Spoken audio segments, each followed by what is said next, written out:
Hello guys, so coming to the Android application, I have taken pull and now my colleague added these many files to connect call HTTP method. He has created this API client and by this client he is able to call HTTP method. So if you see here, we need some HTTP client to communicate with our server in our architecture. So he has created this API client and this API client will get OK HTTP class client object and it will able to call the HTTP method. And he has created one dashboard here. This dashboard package he has created news and sales because we have two features in our application. If you see here, news and for sale. So he has created two subfolders here, or we can see sub packages here, news and sales. For this he has created two fragments and two adapters. Basically we need to display list. So for list we have tab based, so he has created fragment. Inside this fragment he is calling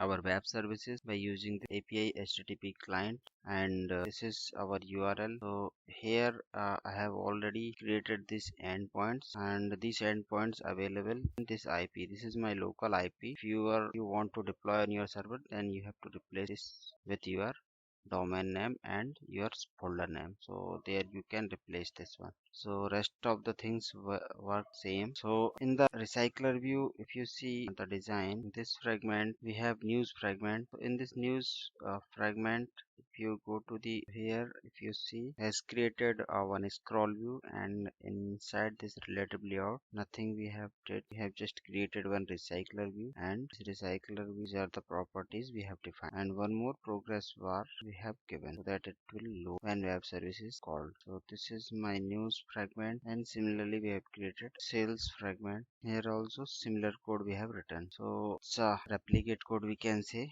but we have to create this one for sales as well as for new. And inside that we have created adapter. We call web services, and by adapter we are putting the data in our application. So the adapter is a recycler view dot adapter, and if it is sales then we have to pass this one, and we are passing these two values from our context, from our frag. So in the constructor we are passing, and we have already set, and now we have on create view. Here we have created items, so the item layout looks like this. We will improve it again, but as of now, as of today, what he has done, this is the design of that. Here one image, and here some text is there, and like this he has created, but initially design we have to submit codes is also there. So like this he has created. Now we will improve it. So let's run this application, then you will have clarity.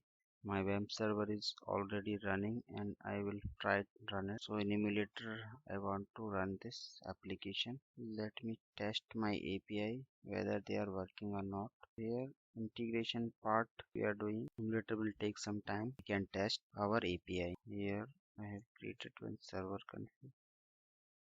Inside this server configuration file we have IP. Your connection is not private, it's saying. Now I have to call this get all news because this is my first API which is being called .php. It's not found. Let me check on which port it is running. Port 80 it is running. So here this is the URL. Actually why I have changed this localhost to my IP address. This is my IP address. If you want to know your IP, you can use ipconfig command. By ipconfig command you will get your current IPv4, and you have to put here, and this is my folder name, and this is my API. Now if you hit, this is working. So I need to change here. Okay, my base folder is mnews. Okay, it's now coming to the simulator. Okay, it's giving some error. Okay, here the app is working like this because our API may not call. Okay, again I will try to run this application.